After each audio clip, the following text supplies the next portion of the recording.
আজকে আমি আপনাদের জন্য ছোট্ট একটা ভিডিও নিয়ে আসছি। এর আগে ভিডিওতে আমি দেখিয়েছিলাম আপনাদের টিকা বানানো। এখন দেখাচ্ছি টিকা কিভাবে সংগ্রহ করা যায় সেটা। টিকা বানানোর প্রসেসিংগুলো আমি ছোট ছোট করে আপনাদের দেখিয়ে দিলাম। এখন দেখবেন টিকাগুলো কিভাবে সংরক্ষণ করা যায় অনেক দিন।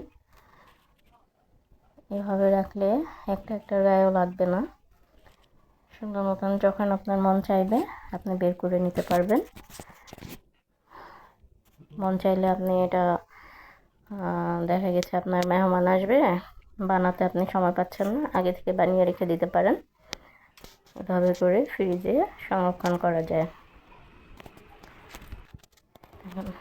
ফ্রিজে রেখে আবার বের করেছি, দেখুন কি সুন্দর হয়েছে।